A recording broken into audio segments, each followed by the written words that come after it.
Vamos entrar no quadro Você Pergunta e o pastor Natanael responde consultando a Bíblia.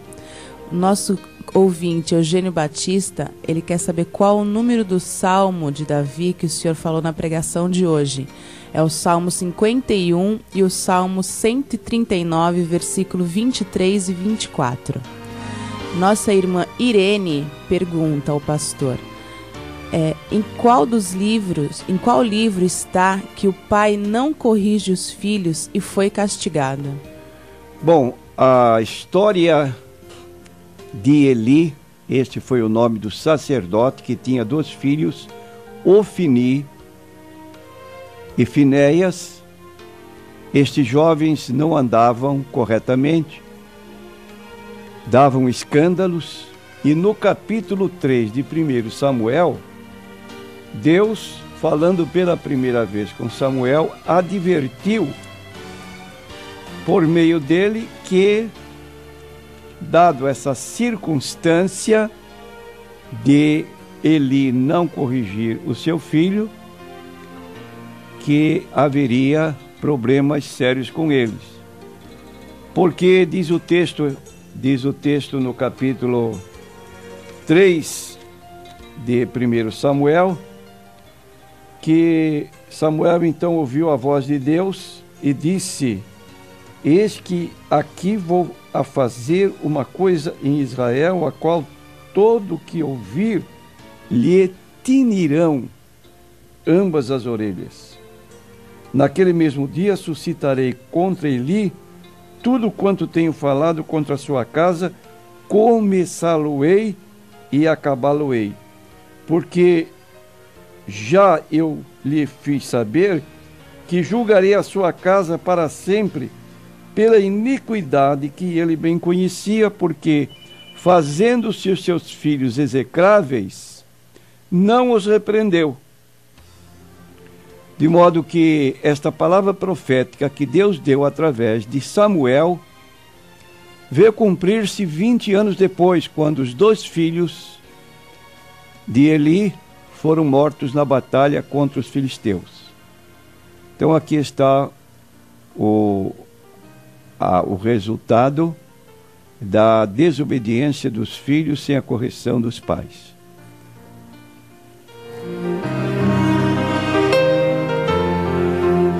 A nossa irmã Valéria pergunta se é certo fazer células para estudo de palavra e oração em casa.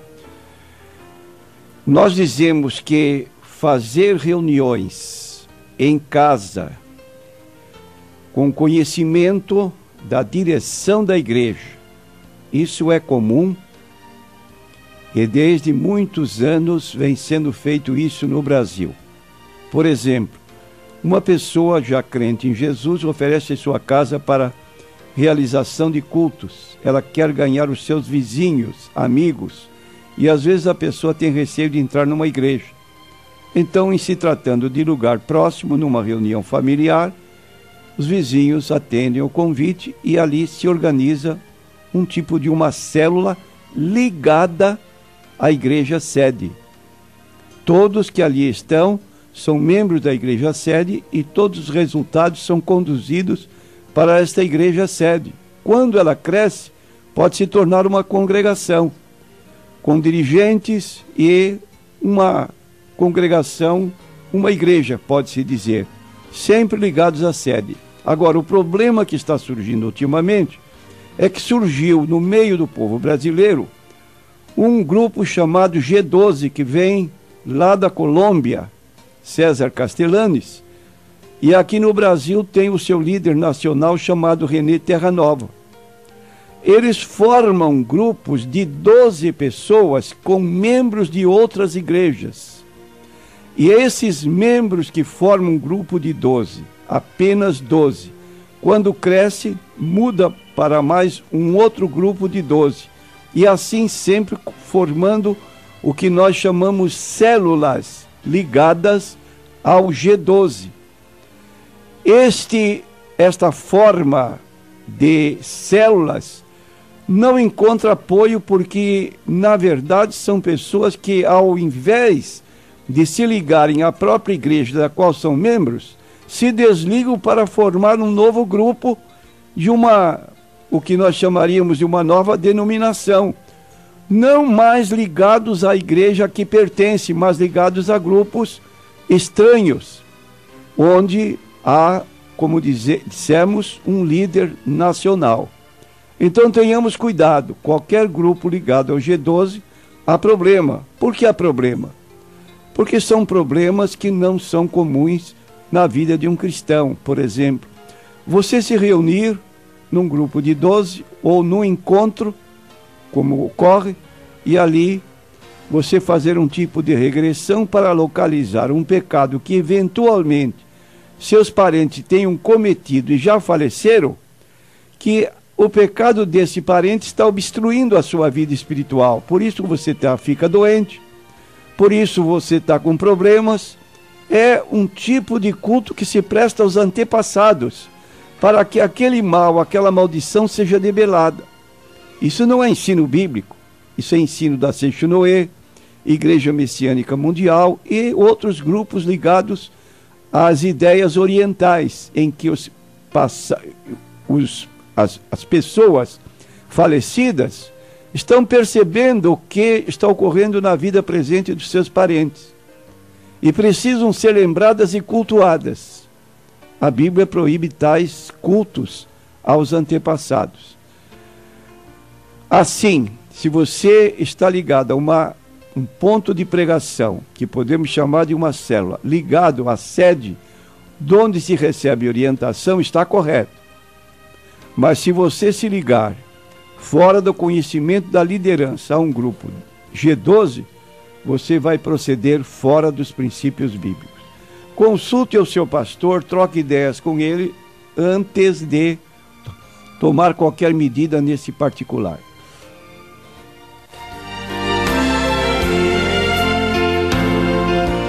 Pastor, nossos irmãos Laon e Márcia, eles têm uma irmã que é crente e a família também.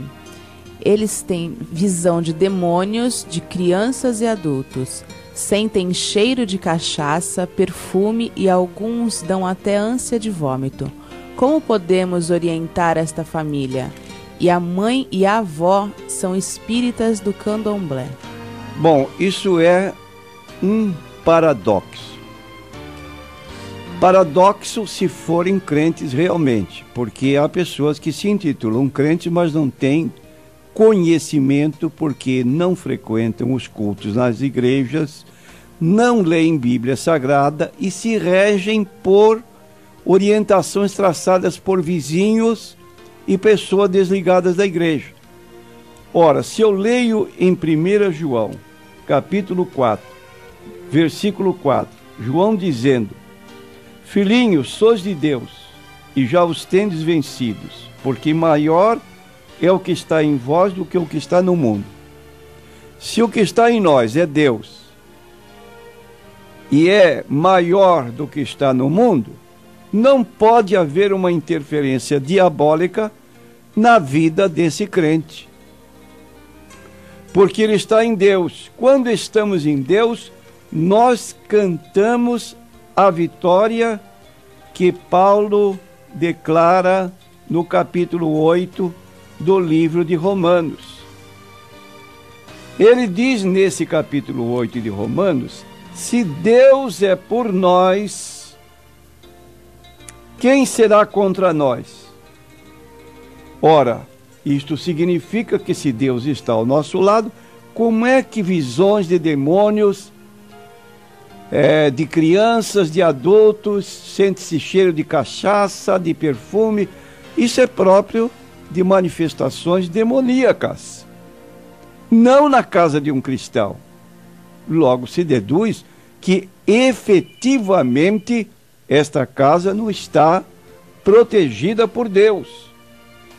Então, repetindo, se Deus é por nós, quem será contra nós? Aquele que nem mesmo a seu próprio filho poupou, antes o entregou por todos nós, como nos não dará também com ele todas as coisas?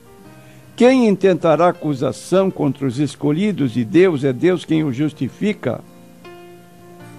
Quem os condenará? Pois é Cristo quem morreu, ou antes, quem ressuscitou dentre os mortos, qual está à direita de Deus e também intercede por nós. Essa palavra de Romanos capítulo 8, do versículo 31 em diante, coloca o crente sob a proteção de Deus. E ainda para concluir, um texto que frequentemente temos citado aqui em nossa reunião, aliás, em nossas respostas, é que no capítulo 5 de 1 João, nós encontramos uma declaração de que o maligno não tem autoridade de agir na vida de um crente. Sabemos que todo aquele que é nascido de Deus não vive pecando, mas o que de Deus é gerado conserva-se a si mesmo e o maligno não lhe toca. 1 João capítulo 5 e versículo 18. De modo que essas manifestações indicam que esta família precisa se aproximar de Deus para ter vitória na sua vida.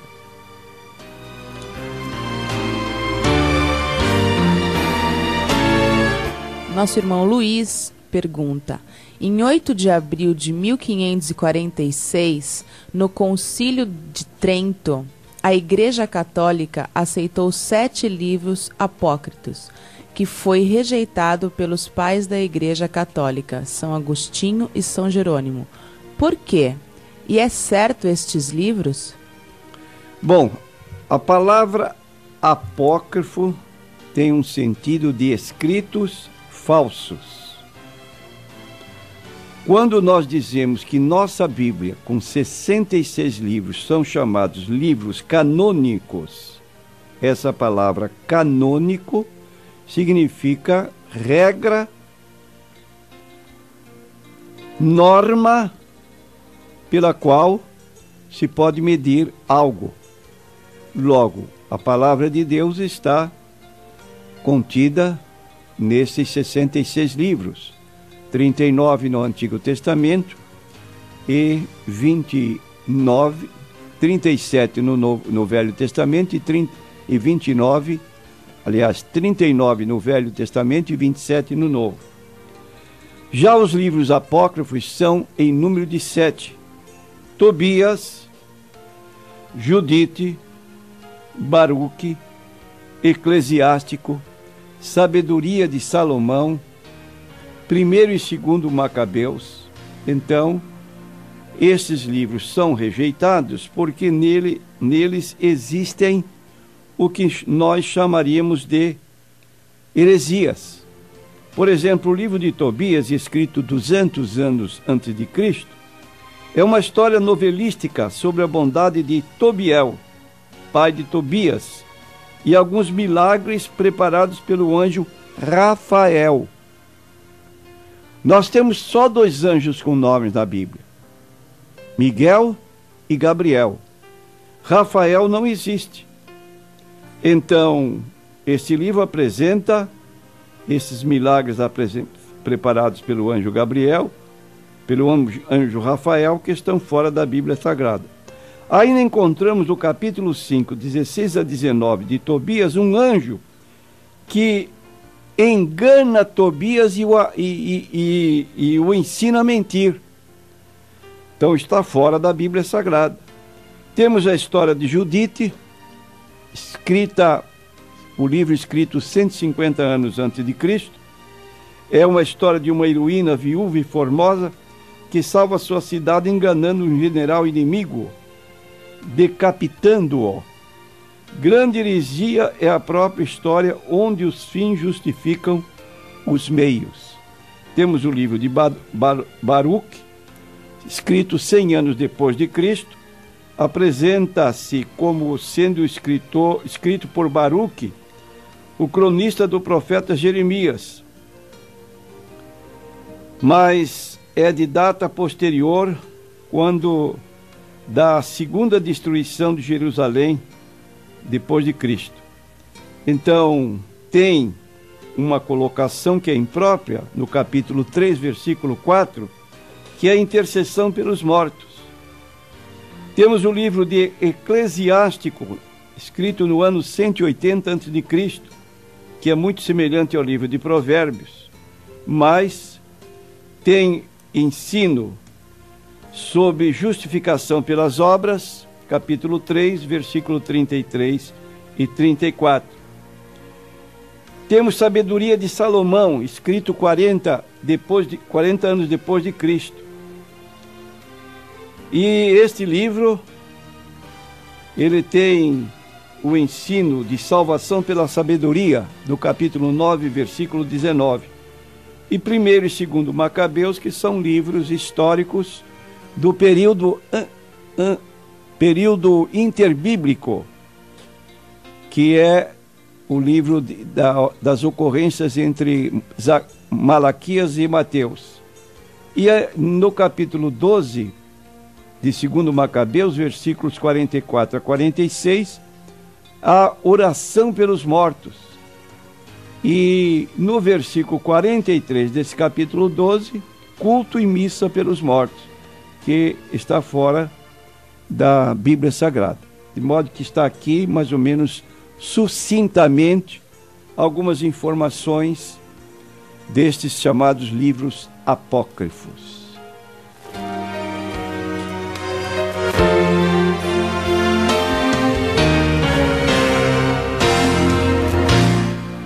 Pastor, o nosso irmão Afonso pergunta: os judeus ainda sacrificam animais pelos seus pecados e eles aguardam o Messias? Os judeus aguardam o Messias. Mas hoje os judeus não estão mais fazendo sacrifícios. E nós também não admitimos sacrifício pelos pecados. Por que não? Porque em João 19:30, nós encontramos que no momento da morte de Jesus, ele deu aquele brado: está tudo consumado. Mostrando assim que a sua obra de redenção estava concluída. E durante o momento da declaração de Jesus, tudo está consumado, quando ele morreu, diz a Bíblia que se deram fenômenos que foram notados pelos presentes naquela ocasião. E diz então em Mateus 27, versículo 50, e Jesus, clamando outra vez com grande voz, entregou o Espírito. Agora note bem, versículo 51, e eis que o véu do templo se rasgou em dois, de alto a baixo, tremeu a terra, fenderam-se as pedras. Essa palavra, o véu do templo se rasgou em dois, de alto a baixo, significa que no templo havia uma divisão entre o lugar santo e o lugar santíssimo.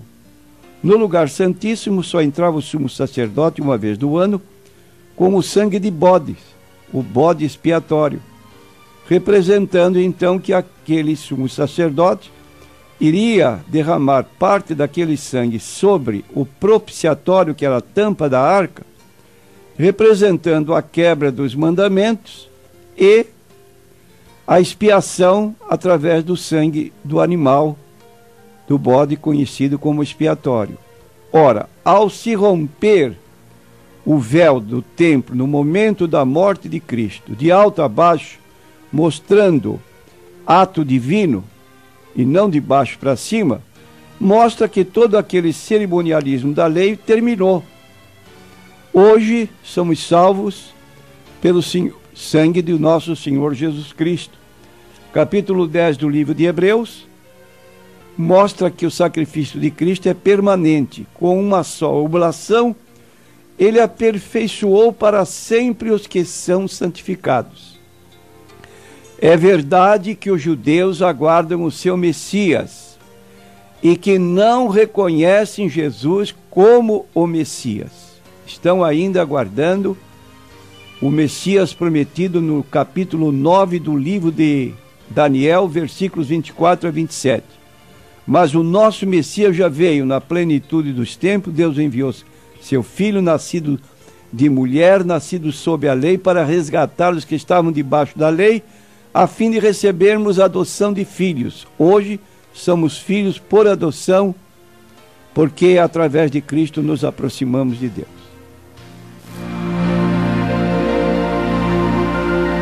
Pastor, o nosso ouvinte não quis se identificar, mas ele pergunta por que a Bíblia dos Testemunhas de Jeová é chamada Tradução do Novo Mundo. Bom, essa pergunta, por que é chamada, é uma pergunta sem valor. Por quê? Porque cada Bíblia tem a sua própria tradução. Por exemplo, a nossa tradução é João Ferreira de Almeida. Ali, na tradução do Novo Mundo, não se declara o nome dos tradutores. Aí que está o problema. Tradução do Novo Mundo. Então se pergunta, quem foram as pessoas que compuseram essa comissão para fazer essa tradução?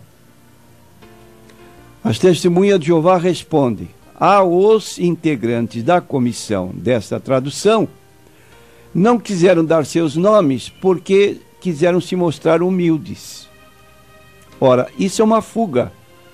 Por que fuga, perguntará você? Porque nenhum dos membros dessa comissão conheciam as línguas originais da Bíblia: o hebraico, o aramaico e o grego.